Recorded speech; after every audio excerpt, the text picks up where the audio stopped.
কারো কাছে টাকা পাঠাতে হবে বা সারতে হবে কেনাকাটা, কাগজে মুদ্রার প্রয়োজন তো নেই।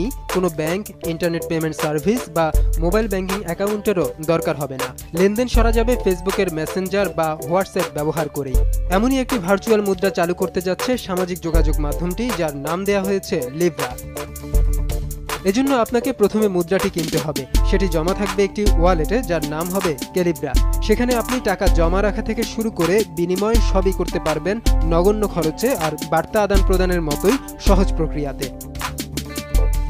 তবে ফেসবুক বলছে মুদ্রাটি ঠিক তারা একা পরিচালনা করবে না। এজন্য লিব্রা অ্যাসোসিয়েশন নামে একটি কোম্পানি গঠন করা হয়েছে, যার ২৮টি অংশীদারের একটি ফেসবুক। বাকিদের মধ্যে আছে মাস্টার কার্ড, পেপালের মতো পেমেন্ট প্রতিষ্ঠান, ইবে, স্পটিফাই, উবারের মতো ডিজিটাল সেবাদাতা প্রতিষ্ঠান, ভোডাফোনের মতো টেলিযোগাযোগ অপারেটরও। পরিকল্পনা অনুযায়ী ডিজিটাল মুদ্রাটি আগামী বছরের মাঝামাঝিতে চালু হলে অংশীদার এসব প্রতিষ্ঠানও যোগ দেবে লিব্রা ভিত্তিক লেনদেনে। সব মিলিয়ে আর্থিক ব্যবস্থার বাইরে থাকা বিশ্বের ১৭০ কোটি মানুষকে ব্যাংকিং সেবার আওতায় আনবে লিব্রা, এমনটাই ফেসবুকের আশা। তবে লিব্রার প্রচলন অবশ্য খুব একটা সহজ হবে না। বিশ্বের হাতে গোনা কয়েকটি দেশে ভার্চুয়াল মুদ্রার অনুমোদন রয়েছে।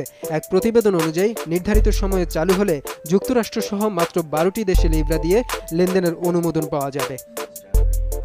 সমস্যা আছে এই ধরনের ক্রিপ্টোকারেন্সির ব্যবস্থাপনা নিয়েও, যেমনটা হয়েছে গত বছর বিটকয়েনের ক্ষেত্রে। বড় ধরনের উত্থান পতনের মধ্য দিয়ে যেতে হয়েছে মুদ্রাটিকে। আবার বিভিন্ন দেশের টাকার বিনিময় মূল্যের সাথে লিব্রা কিভাবে তাল মেলাবে সেটিও একটি বড় প্রশ্ন আছে ফেসবুকের ডেটা নিরাপত্তার দুর্বলতা নিয়েও। তবে প্রতিষ্ঠানটি বলছে ব্যবহারকারীর টাকা আর ব্যক্তিগত তথ্যের নিরাপত্তায় ক্যালিব্রায় থাকবে শক্তিশালী সুরক্ষা ব্যবস্থা। কেননা ব্যাংক আর ক্রেডিট কার্ডের মতোই যাচাই প্রক্রিয়া থাকবে এতে। গ্রাহকের মুদ্রা কোনোভাবে চুরি গেলে তা ফেরত দেওয়ার প্রতিশ্রুতিও তারা দিয়েছে।